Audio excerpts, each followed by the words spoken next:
नमस्कार कलिंग खबर को स्वागत करुछि मोलिना। प्रथमे देखिने बा हेडलाइंस। ओडिशा चिकित्सा क्षेत्र में नुआ अध्याय। कटक एससीबी मेडिकल कॉलेज रे 9टी एक्मो मेसिन रो शुभारंभ कले मुख्यमंत्री। पूर्व भारत में सबुठु बड़ यूनिट, रोगी को मिलिबो मागणा चिकित्सा।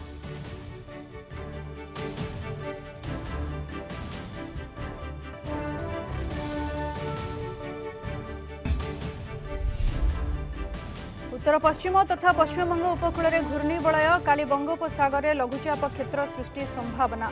उपकूल और आभ्यंतरीण ओडिशा रे बढ़ी पारे वर्षार परिमाण। एजाए स्वाभाविक ठू 31% कम वर्षा।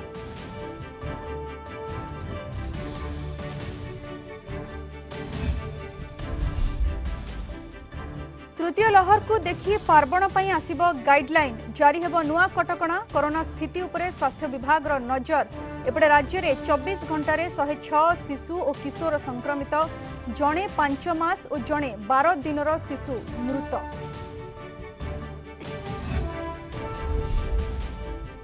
एवं मौसुमी अधिवेशन पूर्व बसिला सर्वदलीय बैठक। गृह सुरुखुरु चलिबा नै आलोचना। प्रतिदिन 5 घंटा चलिबो विधानसभा। चलित थर प्रश्नकाल में रहिबो तारका प्रश्न। सबु मंत्री और विधायकंकर हेबो antibody test.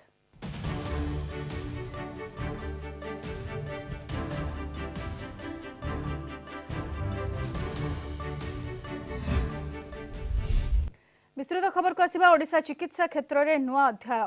Cuttack SCB medical college और हॉस्पिटल आरंभ होला एक्मो चिकित्सा। 9टी एक्मो मेसिन रो लोकार्पण करिसेंती मुख्यमंत्री नवीन पटनायक। एथिसह डाक्तरखाना रे स्थापित एक्मो मशीन बुली देखिथिले। ए अवसर में मुख्यमंत्री कहिसेंती एही व्ययबहुल चिकित्सा पई रोगी माननकु टंकाटिए खर्च करबाकू पड़िबो नाही। चिकित्सार समस्त खर्च राज्य सरकार वहन करिवे। संपूर्ण मागणा एक्मो चिकित्सा देबारे सरकारी भाबरे एहा देशर प्रथम और सर्वबृहत।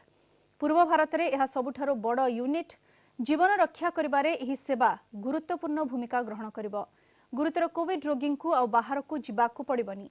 एही यूनिट पई दक्ष मेडिकल कर्मचारी को नियुक्त करा जायछि।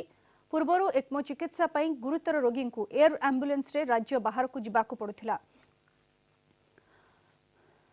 मुख्यमंत्री कहिसेंती कोरोनार द्वितीय लहर सारा देश में सांघातिक स्थिति सृष्टि करिथिला।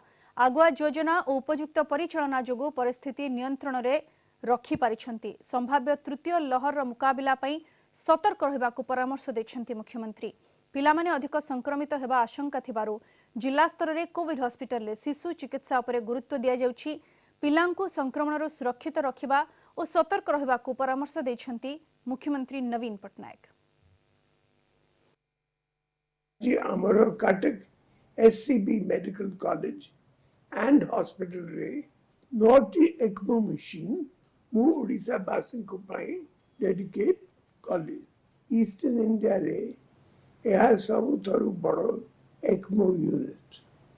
क्रिटिकल कोविड पेशेंट मानकु आउ बाहर को जिबा दरकार नहीं। ए यूनिट पाई हाईली क्वालिफाइड मेडिकल प्रोफेशनल मानकु नियुक्त करा जायछि। एक्मो ट्रीटमेंट बहुत कॉस्टली, किंतु राज्य सरकार मागना रे यही सेवा जोगाई देवे। एथिरे जहाँ भी खर्चा हेबो ता लोगों को ऊपरे पड़िबो नहीं। आपन को सरकार सब खर्च बहन करिवे। सेकंड वेव रो स्मृति बहुत कष्टदायक। लॉकडाउन एबे रिलैक्स होइछि, किंतु विपद दूर कोई नहीं। थर्ड वेव रो मुकाबला पाई हमकु सतर्क रहिबाकू हेबो। एथिरे पिला माने बेसी इन्फेक्टेड हेबे बोली एक्सपर्ट माने कहउछंती। तेणु हम पिला को सुरक्षा पाई कोविड नियम को हमकु कड़ाकड़ी भाव रे पालन करिबाकू हेबो। मोर अनुरोध आपन माने मास्क पिंधांतु, हाथ धोंतु, सोशल डिस्टेंस मेंटेन करंतु, निजे सुरक्षित रहंतु, पिला मानकु सुरक्षित रखंतु। कटक एससीबी रे आरंभ होला एक्मो चिकित्सा सेवा। एक्मो चिकित्सा पई रोगी को और राज्य बाहर को जीवाकू पड़िबनी। मागणारे चिकित्सा सेवा जोगाई दिया जिवो। कोनोसी राज्य सरकार पक्षरु बृहत एक्मो यूनिट करिबारे एहा प्रथम राज्य। डीएमईटी डाक्टर सीबी के महांती सह अधिक आलोचना करिसेंती Kalinga TV Cuttack bureau head Bibhuti Sahu.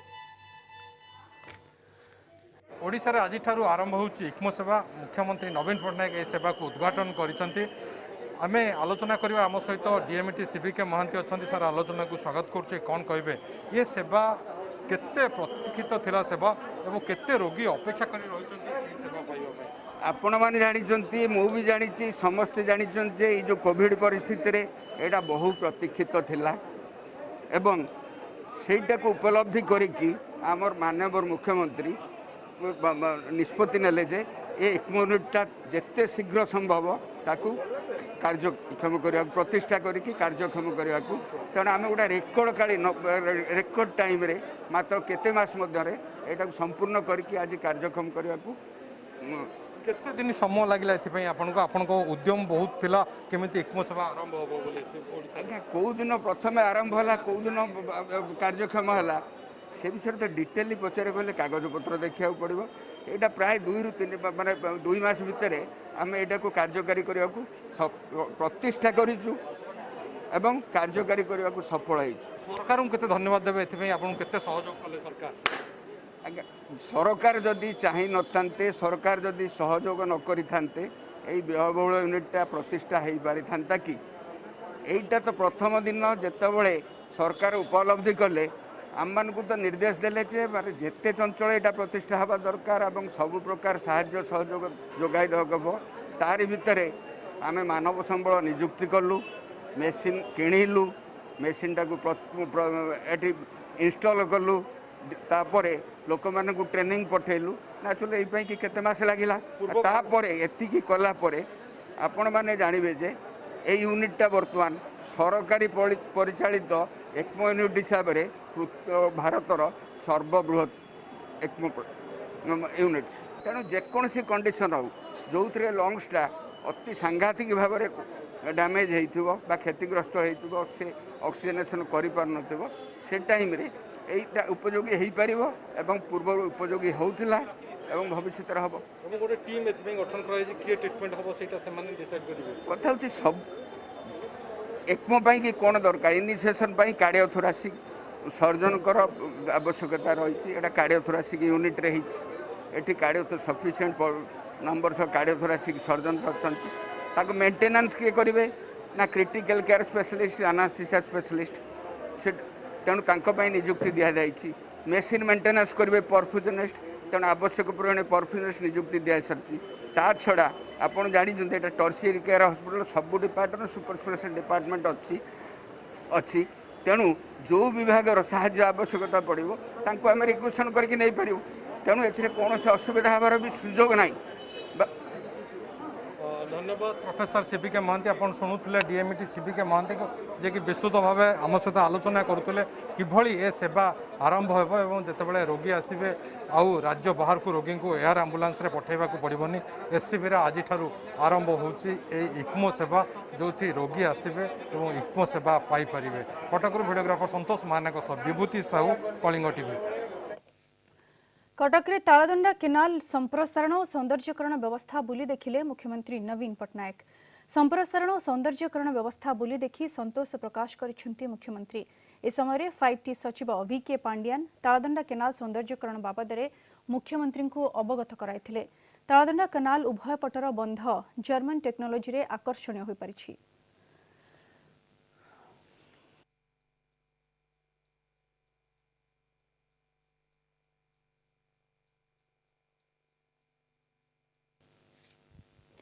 माओ संगठन को झटका आत्मसमर्पण कले Andhra Odisha border top cadre Mao नेता सीताराम रेड्डी।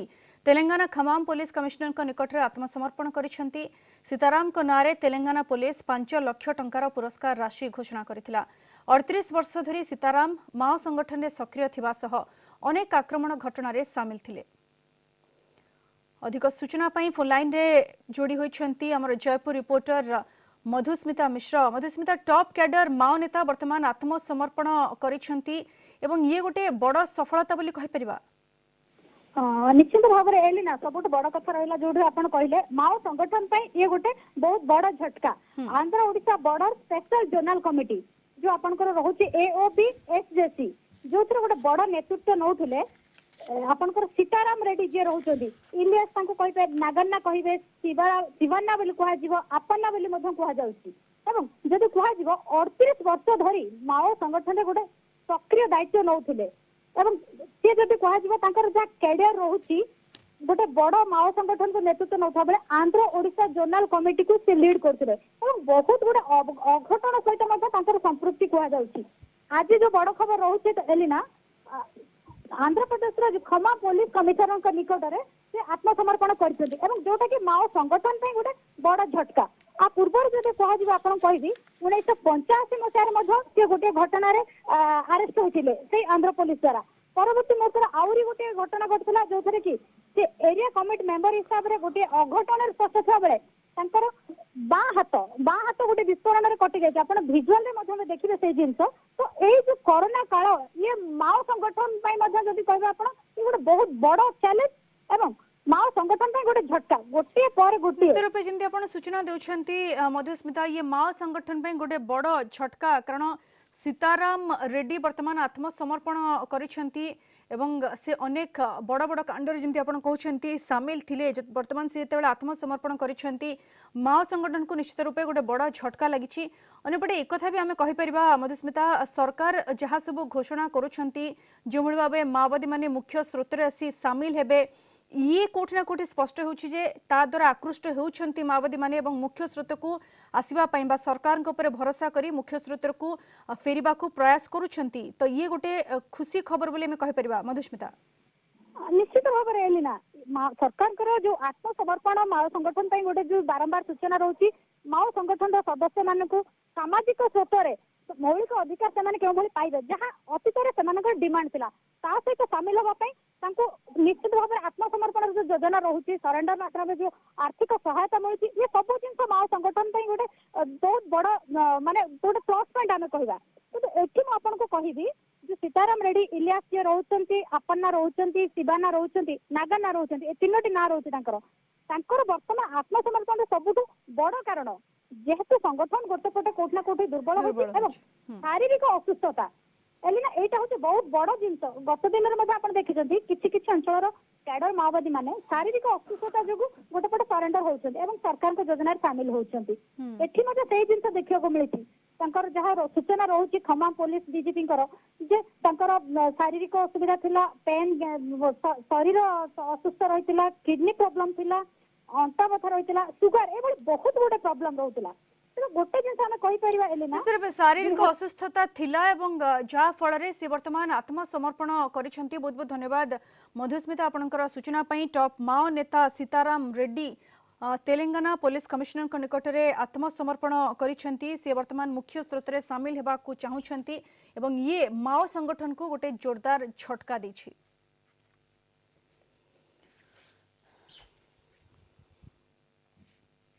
परवर्ती खबर को आसिबा कोरोनार तृतीय लहर को देखि पार्वण पई आसिबा नुआ गाइडलाइन केंद्र सरकार पार्वण रे कटकणा जारी करबा पई राज्य को निर्देश दैछंती कोरोना स्थिति उपरे स्वास्थ्य विभाग नजर रखिछि उचित समय रे राज्य सरकार पार्वण पई गाइडलाइन आनिबे सर्विलांस और कॉन्टैक्ट ट्रेसिंग जारी रहिछि द्वितीय लहर पीक बेले 10,000 उपरे संक्रमण रहुथिला आकलन अनुसार तृतीय लहर रे संक्रमण पीक होई पारे एथिपई राज्य सरकार प्रस्तुत अछंती।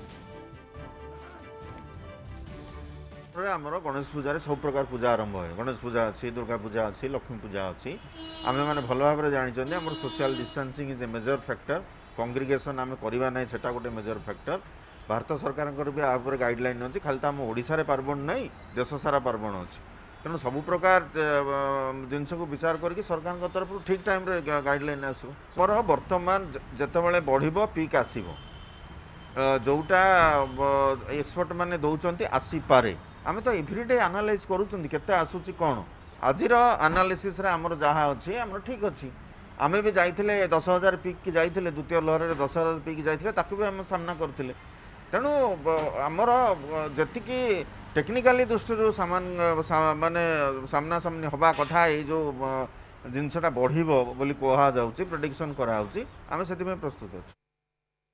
राज्य में हजारे भितरे रहुछि कोरोना संक्रमण 24 घंटे चिन्हट होइछंती 816 नुआ आक्रांत एमानक भितरे 0 ରୁ 18 वर्ष बयस भितरे अछंती 106 जण आ 69 कोरोना आक्रांतंकर मृत्यु होइछि। राज्य में कोविड रे 2 जण शिशुंकर मृत्यु होइछि। एही 2 शिशु गुरुतर अवस्था रे थिले से अन्य रोगरे मध्य आक्रांत थिले। जणे शिशु 5 मासर अन्य जणे 12 दिनर शिशुंकर मृत्यु घटिछि। खोर्धारू सर्वाधिक 291 नुआ आक्रांत चिन्हट होइछंती। कटकरू 116 आक्रांत चिन्हट होइछंती। अन्य समस्त जिल्ला रे 100 तळे रहिछि संक्रमण। 4 घंटारे 69,585 कोविड टेस्टिंग होइछि। पॉजिटिव हार रहिछि 1.17%। एबे एक्टिव केस रहिछि 8,271। थर्ड वेव पे आमर जोटा प्रेडिक्शन करचंती जे शिशु मानकर संक्रमण बेसी रहिबो ता अनुसार तार गाइडलाइन ऑलरेडी आमे सब जिला मान को दे सारछु से माने केमती प्रस्तुत रहिबे एवं ता पे केते हमर बेड दरकार ऑलरेडी आइडेंटिफाइड हे सारछि। ता पे हमर इक्विपमेंट्स वेंटिलेटर ऑक्सीजन ड्रग्स समस्त ऑलरेडी हमर से मान को निर्देश दिया जाइछि एवं से मानकर जो कैपेसिटी बिल्डिंग बा ट्रेनिंग करबा कथा ट्रेनिंग हमर ऑलरेडी आज होछि लास्ट दिन ट्रेनिंग रो जोतरे कि आमे सब paediatrician medical officer staff nurse समस्त को आमे ऑलरेडी ट्रेनिंग दे सारछु। लगातार द्वितीय दिन में 40,000 उपरे संक्रमण बढ़ी चली डेली केस। देश में 24 घंटे 44,658 जन कोरोना संक्रमित होइछंती। मंगलवार सबुठु कम 25,467 नुआ मामला आसीथिला। एहापरे पुणी थरे कोरोना संक्रमण वृद्धि पाइबारे लागिछि। गतकाली 46,164 जन कोरोना रे संक्रमित होइथिले। सेपरि 496 जनकर मुंड नेछि भाइरस। 32,988 जन आरोग्य होइछंती। देश में एक्टिव केस 3,44,869 पहुंची। संभाव्य तृतीय लहर नहीं आशंका और आकलन रागी रहितबा बेले केरळर दैनिक संक्रमण एबे चिंतार कारण पालटिछि। गत 24 घंटे केरल में 30,007 नुआ आक्रांत चिन्हट होइछंती। गत किछि दिन धरी केरल में सबुठु अधिक संक्रमण चिन्हट होइछंती।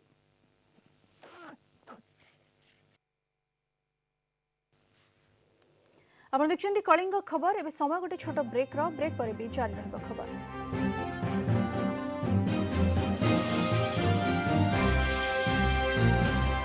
ब्रेक पर स्वागत। बदली पर मौसुमी मिजाज बंगोपसागर रे दाना बांधुछि आउ एक लघुचाप।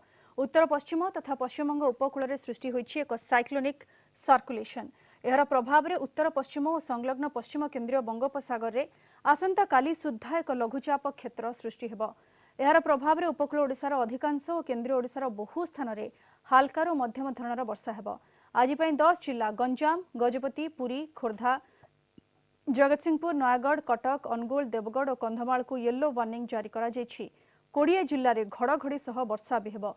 सेपरि 28 तारिख पई दक्षिण ओडिशार 8टी जिल्ला को जारी होइछि येलो वार्निंग। 29 तारिख पई 9 जिल्ला को वर्षा पई येलो वार्निंग जारी करिछि पाणीपाग विभाग। राज्य रे जून पहिलारू एबे सुद्धा स्वाभाविक ठू 31% कम वर्षा होइछि। केवल अगस्त रे 52% कम वर्षिछि। लघुचाप जनित वर्षा नियंटिया को भरणा करिबो। North west bay of Bengal में एक साइक्लोनिक सर्कुलेशन भी है, तो इसका प्रभाव में अगला 2-3 दिन में हमारा स्वाभाविक बारिश होने का चांसेस है। नॉर्मल मानसून एक्टिविटी रहने का चांसेस है अगला 2-3 दिन में। जैसा अगला 24 आवर्स में हमारा कोस्टल उड़ीसा में मोस्ट ऑफ द प्लेसेस में हल्का से मध्यम बारिश होगा। इंटीरियर उड़ीसा में मेनी प्लेसेस में हल्का से मध्यम बारिश होगा। 1-2 जगह करके हैवी रेनफॉल भी चांसेस है। मेनली गजपति गंजाम पुरी खोर्धा जगतसिंहपुर नयागढ़ कटक अनुगुल देवगढ़ कंधामाल सब डिस्ट्रिक्ट का अंदर में ज़्यादा चांसेस है। फिर कल 28 तारीख में भी हमारा साउथ उड़ीसा में मोस्ट ऑफ द प्लेसेस में हल्का से मध्यम बारिश रहेगा। नॉर्थ उड़ीसा में मेनी प्लेसेस में रहेगा। 29 को भी मेनी प्लेसेस में हल्का से मध्यम बारिश रहेगा। फिर 30-31 रेनफॉल एक्टिविटी फिर रिड्यूस होने का कम होने का चांसेस है। प्रतिदिन 2टी पर्याय 5 घंटा बसिबो विधानसभा। दिन 10:30 टारू 1:30 और अपराह्न 4 टारू 6टा पर्यंत चलिबो गृह कार्य। समस्त मंत्री और विधायकंकर एंटीबॉडी टेस्ट कराजिबो। मौसुमी अधिवेशन पूर्व सर्वदलीय बैठक में गृह किभली सुरुखुरु चलिबो से नहीं आलोचना करा जायछि। गृहर प्रश्नकाल शून्यकाल मुलतवी प्रस्ताव जेमिति हेउथिला सेमिति चलिबो।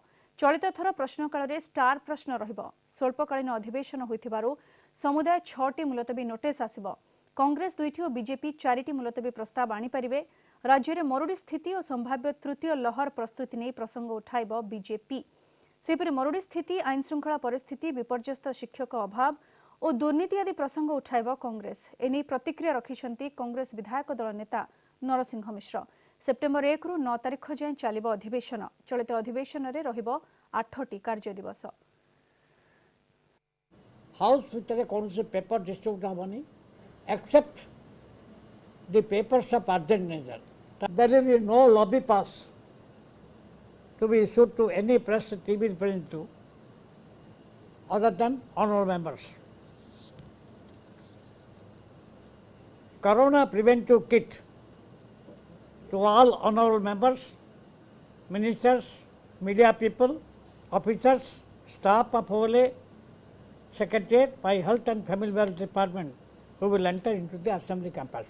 Now there will be RT-PCR test for all the members and the staff of Hole as well as other officials connected with the day-to-day work of the assembly.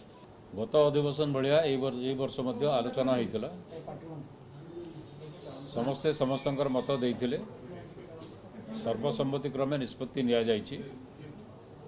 विधानसभा को सुरखुर चलवाई सबु गुरुत्वपूर्ण विषय आलोचना करने जहाँ गत थर जहाँ प्रस्ताव थिला अंततपक्षे सबु प्रस्ताव गृहीत है एवं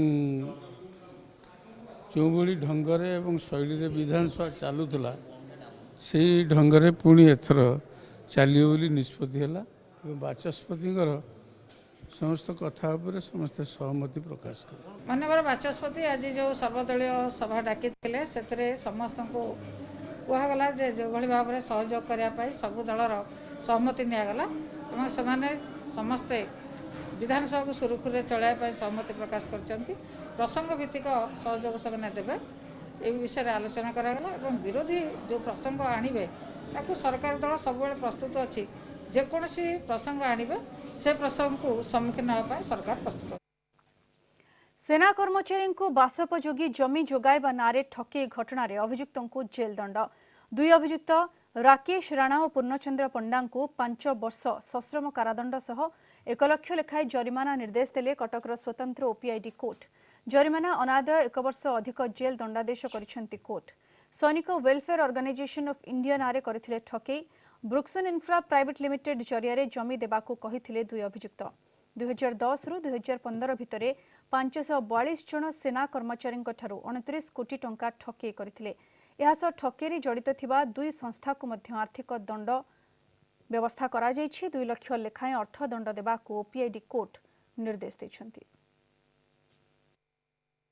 से पाखापाखि 29 कोटी टंका से आदाय करने बासोपयोगी जमी जोगे देवार प्रलोभन देखी किंतु से जमी जोगे पारे ना बा टंका फेरइले ना से अभियोग होता है अभियोग तदंत करके वर्तमान विचार पर